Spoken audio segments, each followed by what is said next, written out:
I'm a big believer in facing the truth. I would rather be hurt by the truth than blinded by bullshit.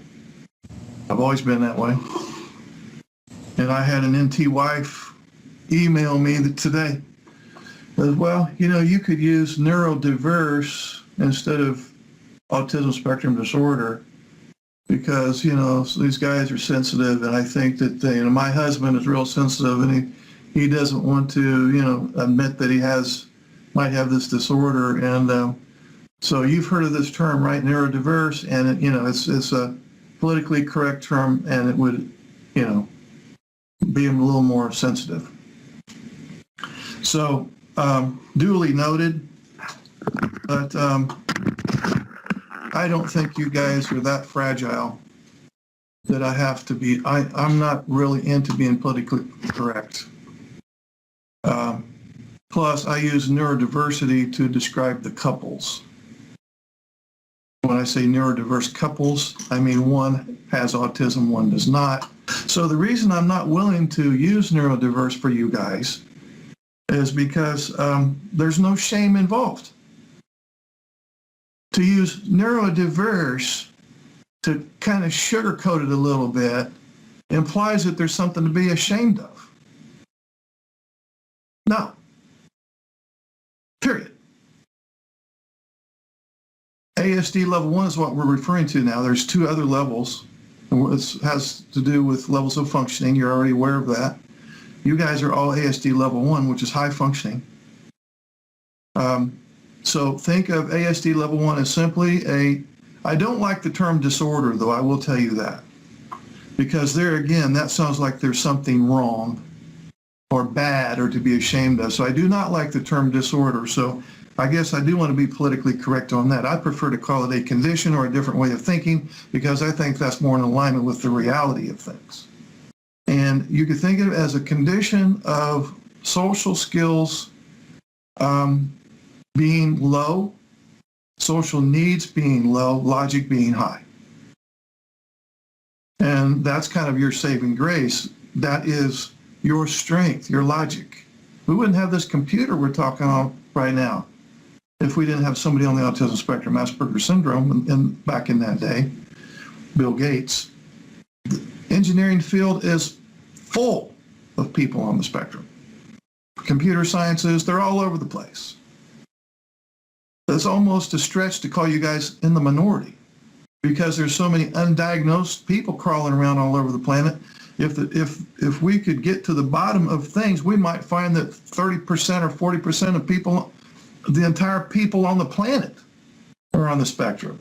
That sounds like a bizarre exaggeration. It's not, because there's a lot of people that have these traits, but nobody has put 2 and 2 together yet or done some research and thought, hey, maybe you have this thing called ASD level 1. They just go on with life and they don't even entertain the idea. So there's more people that have it than have been diagnosed with it or that even have talked about it.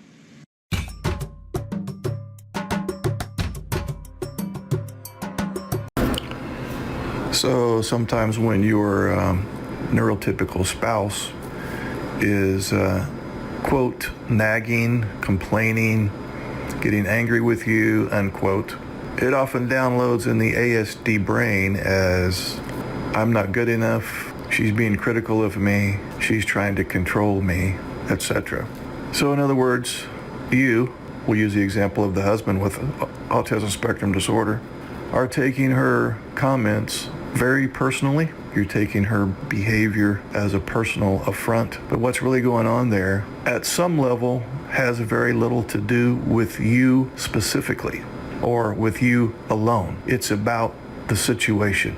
It's the circumstance that is troubling to your NT wife. Her goal is not to control you, to change you, to fix you, to put you down and make you feel like shit. Her goal is to change the circumstances. In other words, the 2 of you were on the same team initially. Over time, you drifted apart. She's trying to get you back on the team. So even though it's understandable why her complaints would download as criticism to you, it's not. Her motivation is not to belittle you. or to make you feel like a child. She's not trying to change you, she's trying to change the situation. So the next time your NT wife complains, nags, registers concerns, goes on a long monologue about how she is hurt, instead of taking that as a personal attack against you, take that as her strong desire to change the situation. It's not about you solely. It's about a predicament that she is in that leaves her feeling abandoned. So I often hear from neurotypical wives, and they say something along the lines of, well, I don't understand why he can't meet my emotional needs. It's not that difficult. I mean, he works, he's a good worker, he's a good dad for the most part. I mean, he walks normal, he talks normal, he looks normal. I just don't understand. He is not normal, okay? He is not normal. Now, I'm not saying he's defective or flawed or that there's something wrong with him or something bad about him, but he is not typical. He is wired differently. You can think of autism spectrum disorder as a disorder of social skills and a disorder of emotional intelligence. In other words, he's not going to be really professional at knowing how he feels or how other people feel. So simply think of autism spectrum disorder as someone who has some social skills issues and kind of out of touch with emotions. And that's not normal, but he's probably smarter than me. In fact, on average, people on the high functioning end of autism tend to be smarter than normal people. So there's as many ups as there are downs that come with this disorder. And then when I say that to the NTs, they go, well, okay, I understand that, but I didn't sign up for this. This is not the marriage that I had expected. Okay, I'll give you that, but guess what? He didn't sign up for it either. He didn't ask to have autism. It was given to him without his permission, and he's the one that has to live with it, more so than you. So this business of not being normal, honestly, that could be looked at as a criticism, but on the other hand, it could be looked at as a compliment, because in some ways he's above normal. And honestly, I wish some of you NTs could see that. You know, I get a lot of NT wives that say, well, when we first started dating, my yet-to-be husband just did a lot of masking and presented himself as someone other than who he really was. And it was kind of deceitful. But I can promise you that your now ASD husband never had the thought of, well, I really like this girl, I want to date her, and I'm going to be deceitful and present myself as being somebody else, and then when I get comfortable with her and have her trapped, I'll just go back to my old way of behaving. Masking is not manipulation, rather it is a cover-up for shame, specifically a cover-up for toxic shame and toxic guilt. You know, healthy guilt is, I did something wrong, I didn't necessarily mean to do it, but now in retrospect I see it was hurtful. I want to learn from this mistake. I intend not to repeat this mistake. I'm going to make amends and move forward. Toxic guilt, though, is I'm always making these social mistakes. I'm always hurting her. I'm always letting her down.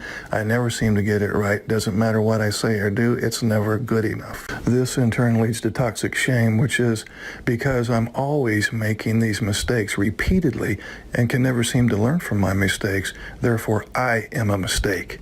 And so his social awkwardness becomes an identity. And he's embarrassed by that. And he purposely tries to hide that out of a sense of shame. In other words, he's thinking, if people knew who I really was, they wouldn't like me, I wouldn't be lovable, I wouldn't be acceptable, I would live the rest of my life alone. In other words, I can't really let my true colors show, because if I do, I will be rejected, ostracized, maybe even teased and bullied. I will never measure up. I'll never have what it takes to make it in the social world. So this so-called masking is a shame cover-up, not a manipulation, although I admit that from the NT female brain perspective, it certainly seems as if it's a manipulation. And he's a con man of sorts. And the reason that he changes his colors once the relationship has some mileage on it is because he's comfortable now with his NT partner. He lets down his guard because he feels that finally it's okay just to be myself. But unfortunately, after years of being chastised and reprimanded, which is how he would view it, he realizes yet again, I can't really truly relax and just be me. So this defensiveness that you see in him and these neutral comments or constructive criticisms that he downloads as an attack are the direct result of toxic shame. Feelings of not being good enough, yet again being reprimanded, looked down on, and told in no uncertain terms that he's not good enough. So what I do instead, I disconnect from people because they rarely accept me, and I connect with my special interest because it always accepts me.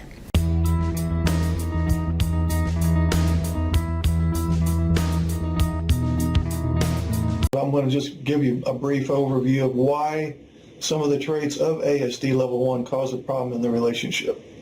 With true dyed-in-the-wool ASD level 1, it is a developmental disorder, and that's the key term. What does that mean, developmental? It means that the social emotional portion of the brain is underdeveloped relative to the logical part of the brain.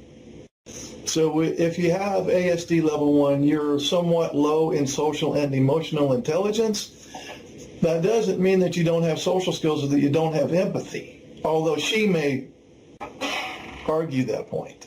But it does mean that you are low in social and emotional needs, which is paramount. And I like to use the analogy of an eagle versus a chicken. An eagle has wings, uses them often, needs them to survive. If the eagle did not have wings, it would not survive. A chicken has wings, and it could fly, maybe 5 feet, but it has to run and jump, and it might fly for 5 to 10 feet. But it doesn't need wings to survive. Both of them have wings. Okay? So if you are low in social and emotional intelligence, you are also by default low in social and emotional needs. You don't necessarily, I'm generalizing here, I'm guessing most of the guys in here, they're not really that interested in talking about feelings, how they feel. They may be out of touch about, for the most part, how they feel. They're really out of touch about how she feels most of the time. And when she starts talking about feelings, it is kind of uncomfortable and abstract conversation, especially if she says, well, honey, I feel this way about such and such. And she's expecting you to take how she feels and then apply it to some course of action you're supposed to take. That's really confusing as well. Now, I said low in social and emotional intelligence, and I'm also saying high in logic. But sometimes the logic is a bit too high. If you have an overly logical brain, you have a brain that is an overthinking brain that tends to get stuck on one detail, hyper-focused on one detail and fails to see the big picture, hard to generalize, those types of things. So that, in a worst-case scenario, you have a high logical brain that's almost an overthinking brain, and you're low in social and emotional intelligence. Now you take her, the NT wife, you have damn near the 180-degree opposite scenario. So you can see immediately why we have this problem. She is high in social and emotional intelligence. She's not as high in logic as you, but she has logic, of course, but it's not up there with you. But she has a lot of social emotional intelligence, and by default, she has what? A lot of social and emotional needs. She is the eagle that has to use those damn wings to survive. Chicken, you could chop a chicken's wings off. He would be fine. I'm missing my wings, but I can still do what I want to do. She has to have her social and emotional needs met to a significant degree, or she is going to do what your wife has done. She's going to complain. She's going to get angry. She's going to be hurt. She's going to talk to you about how she's emotionally deprived and has Cassandra syndrome, and Lord only knows what else she has thrown at you.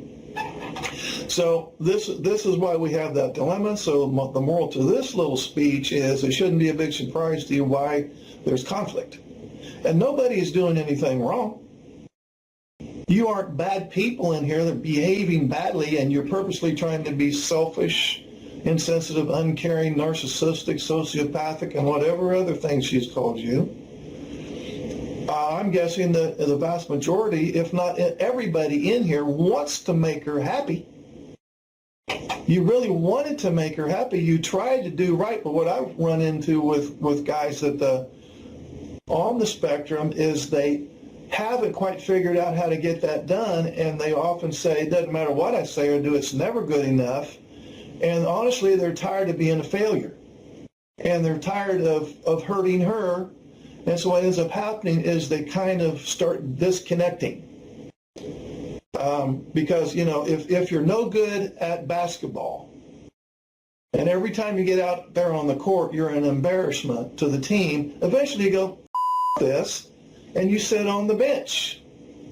So if you really suck at having that strong emotional reciprocity that your super intelligent, in the social and emotional sense, wife has, and you can never quite get up there, at an unconscious level, or maybe even a conscious level, you kind of lose hope, and you've kind of lost faith in yourself. Your confidence is in the toilet. Your self-esteem is probably in the toilet. And you almost feel like you're better off just to mind your own business because it's too much trouble. Some of the traits of the disorder look like selfishness, insensitivity, narcissism. She attaches negative motives to the things that you say and do. Because he said this or did that, or because he didn't say what I wanted him to say or didn't do what I wanted him to do, therefore he doesn't give a shit about the relationship. Or his work is more important than me. Or his special interest, he's married to his special interest, not so much me. I'm not important to him. She fills in the blanks with that stuff, which keeps you perpetually in the doghouse. So that is kind of like I felt like I needed to lay some groundwork down to let you know why you're in the position, approximately why you're in the position that you're in, but also to validate that you're not a bad guy. Although some of you aren't convinced of that.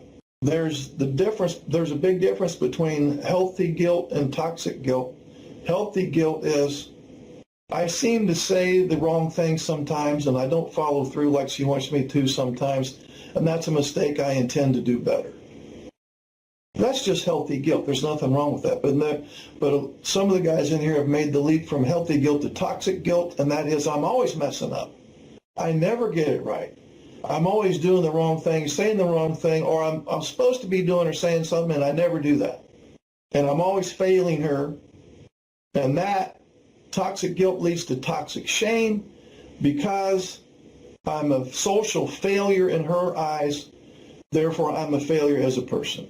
In other words, because I supposedly do all these bad things, therefore I am a bad person.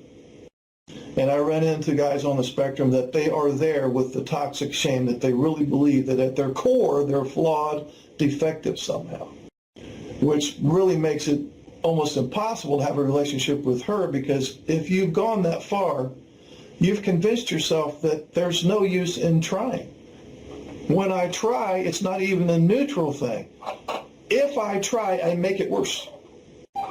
And so a lot of you have stopped trying. And of course, just like I said a minute ago, she makes the false assumption that he stopped trying because he doesn't care about the relationship, when that's not the case. Hey guys, this is Mark Hutten with AdultAspergersChat.com, and today I've got a message for you guys out there on the autism spectrum. The NTs are probably not going to appreciate this video, so you may want to click off. At any rate, you're not your disorder. You're not a narcissist. You're not a sociopath. You're not a selfish, uncaring, insensitive asshole. Now, your NT wife might disagree, and there have been times when you have behaved very selfishly, haven't we all? But due to mind blindness, a trait of the disorder, you have difficulty understanding how your wife thinks. You have difficulty understanding another person's perspective. Due to another trait of the disorder, alexithymia, you have difficulty understanding how your wife feels.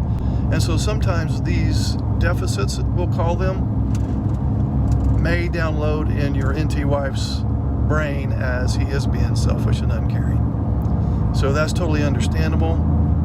I understand why she might think that, but I also know that it's a false assumption.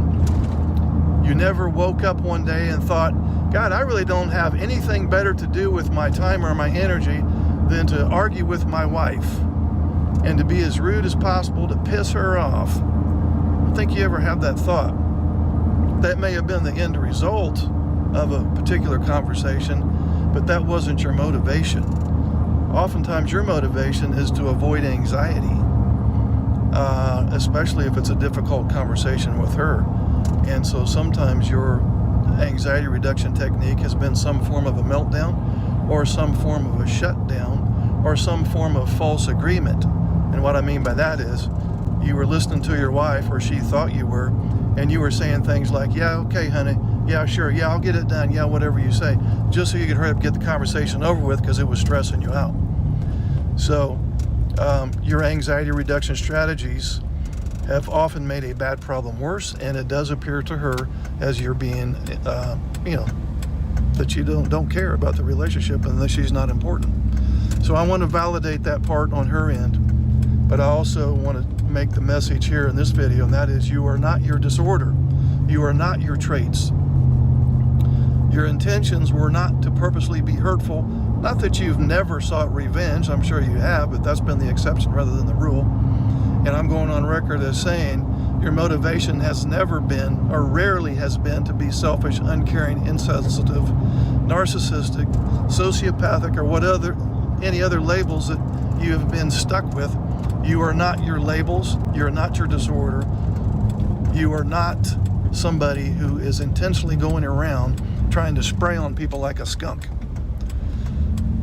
On a related note, I do have a men's group coming up. The link will be below this video. Click on that link and register for this men's group, and we will look at some ways for you to reestablish a bond, reestablish trust with your NT wife, to actually start providing her with some emotional reciprocity, which she has wanted so desperately for so long. And this is going to make your life better because it's going to reduce your relationship stress, which will reduce your anxiety, which will make you less inclined to engage in some of these anxiety reduction techniques that have backfired. Okay. He knows that he sucks at social skills because he probably learned that as a child. And so if you were a little kid and your parents signed you up for Little League or T-ball or whatever, and you just didn't have the knack for that, and you got benched, you just basically sucked. So you ended up kind of being the bat boy, and it was a terrible experience.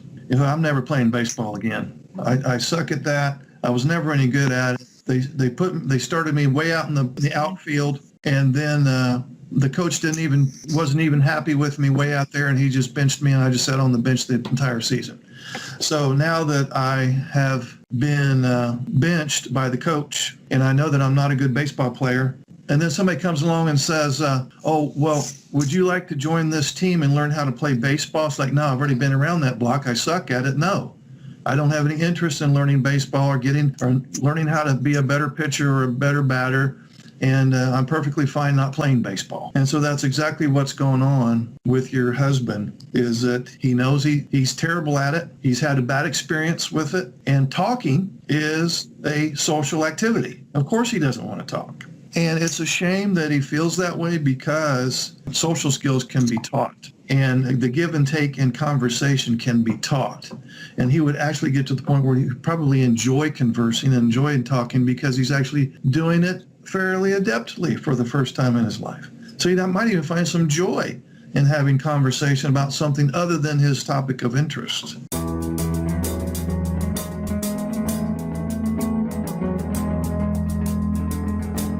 Hey guys, this is Mark with AdultAsperger'sChat.com, and I wanted to answer this question. Why is it that my husband on the autism spectrum never considers my point of view? He always has to be right, and I'm always irrational and overly emotional according to him. So just understand that your husband has autism, for crying out loud.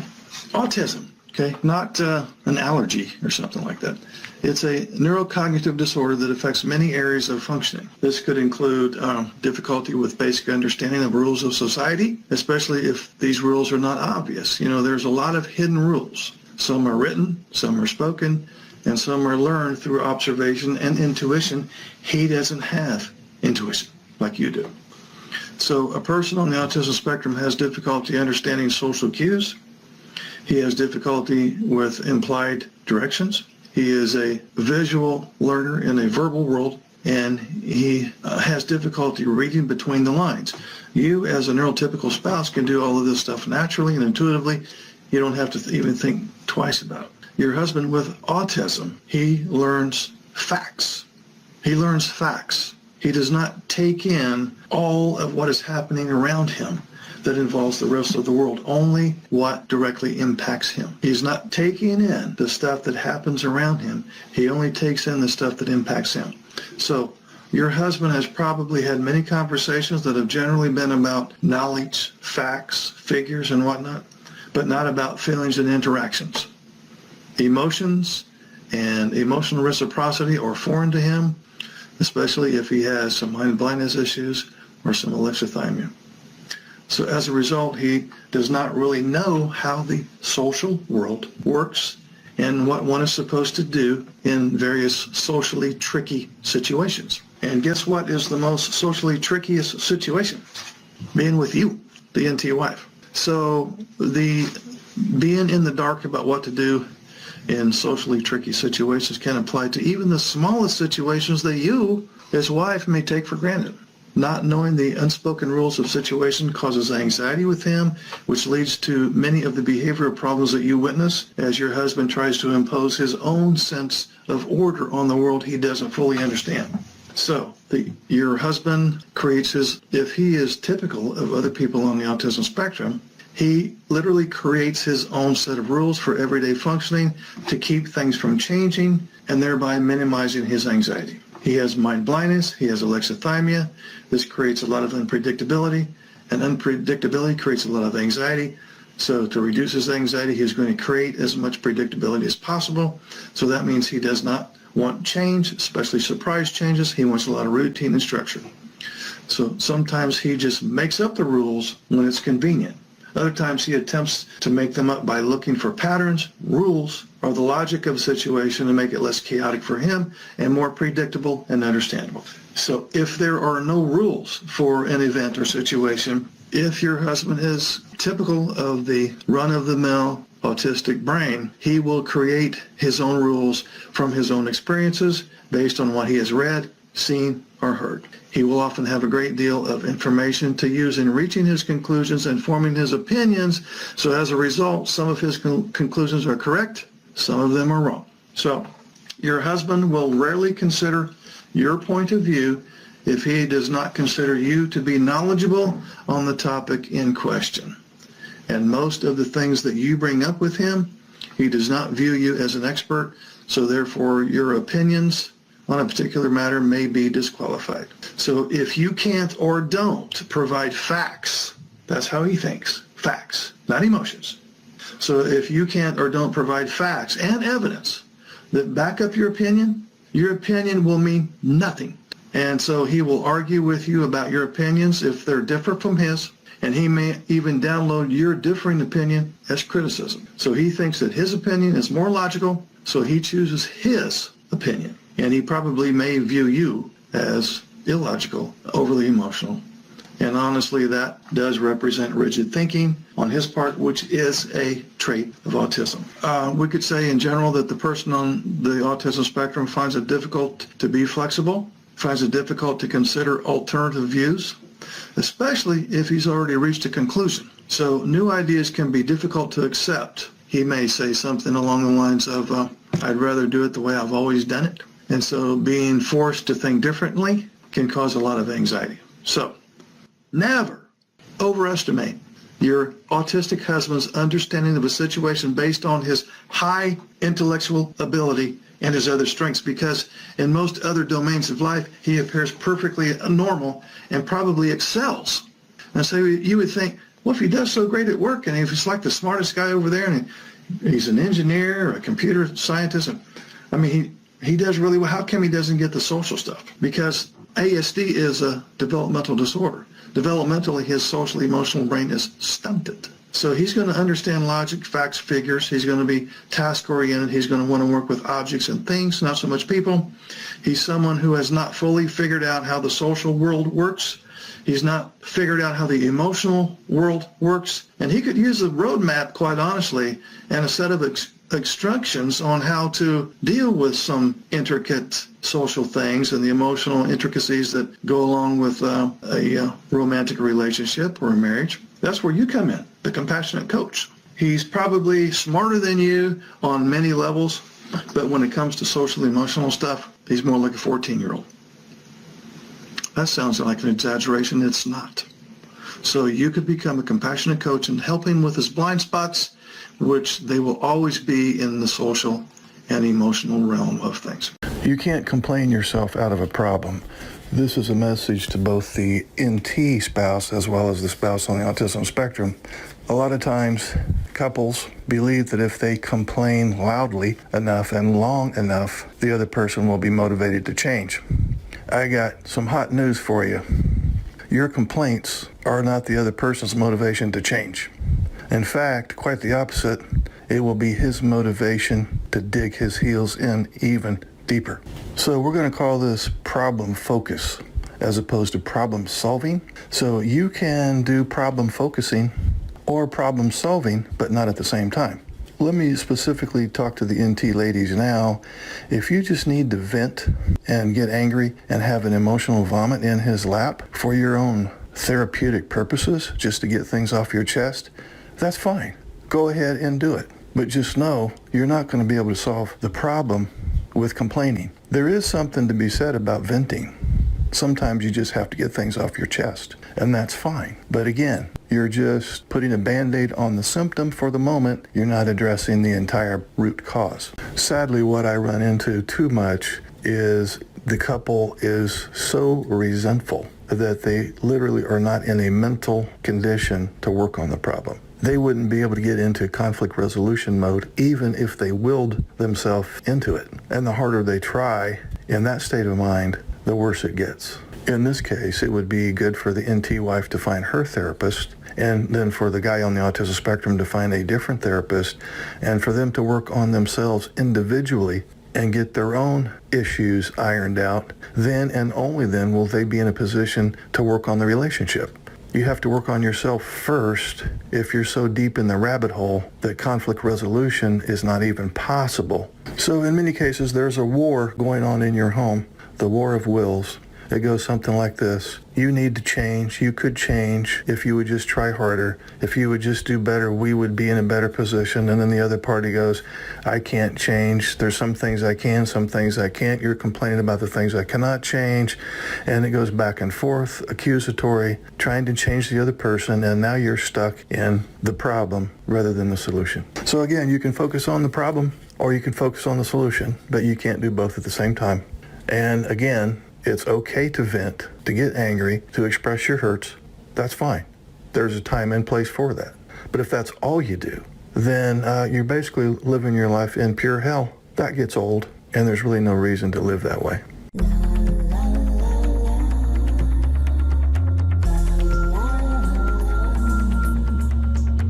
I can help you understand her anger and resentment and complaining.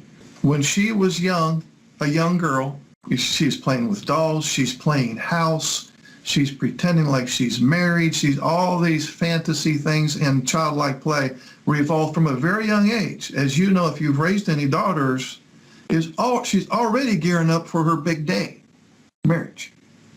She's already gearing up for, I'm a princess and I'm going to find my prince and I'm going to have babies, we're going to have a big happy family. She has all of these fantasies and images in her head about her big day is going to come when she's going to get married. And most marriage ceremonies, they make a big production out of it. It's a huge deal for her. Then she hooks up with somebody who's low in social and emotional needs, but you are very task oriented. I'm not saying that you don't do anything.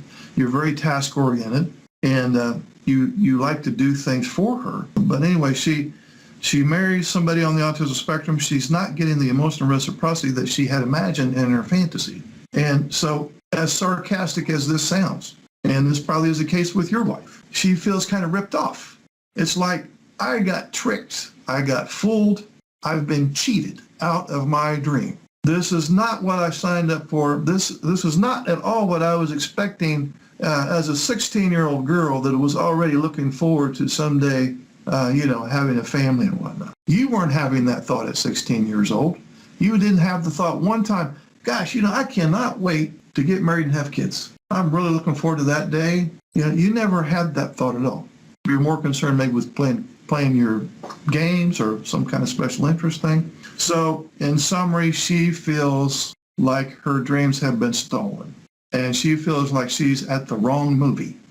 And she has been trying to correct your ass for how many years? But she's going around about it in a way that is making it worse.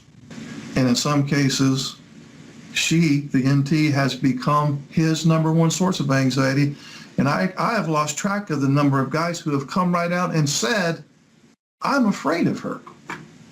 I'm literally afraid of her. It seems like I'm always in trouble. I'm always concerned that what I say or do is going to put me back in the doghouse again. And so he's walking around on thin ice most of the time. And her message delivery, being the stress-inducing delivery that it is, causes you to do some version of meltdown or shutdown or false agreement where you just go along with whatever she says just for him to get the conversation over with. I don't think her intentions were malicious. Her motives were pure for the most part. She was doing the best that she knew how to do at the time to get you to have that emotional reciprocity and intimacy and validate her feelings and yada, yada, yada. So I'm not saying that she's your enemy. In fact, I'm saying the opposite. She is not your enemy. But sometimes, if you want to be honest with yourself, it feels as if she is. She's wired the way that she is. You're wired the way that you are. But we do need to work on some things. So just because nobody, well, not that you never did anything wrong. There's times when you purposely were trying to be a dick. But I'm saying the other 80% of the stuff that she has made false assumptions about have been about the traits of the disorder. But just because you may have some traits of the disorder or condition, that doesn't give you a license to just say, and I know you wouldn't do this, it doesn't give you a license to say, well, that's just the way I'm wired, and you just, that's just how I am. So if I have these meltdowns, well, that's, you're just going to have to live with it. We know that we're not saying that. There's still things that can be done. If you are in a neurodiverse marriage where one spouse is autistic and the other one is not, and you've been struggling for years and years, and you're kind of sick and tired of the routine, talk to me.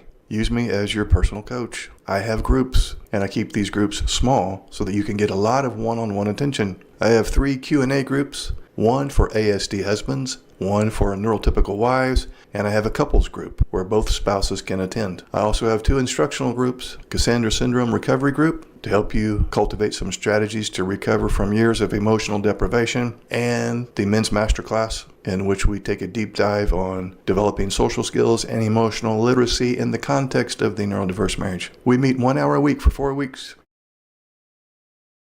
So how much longer are you willing to wait?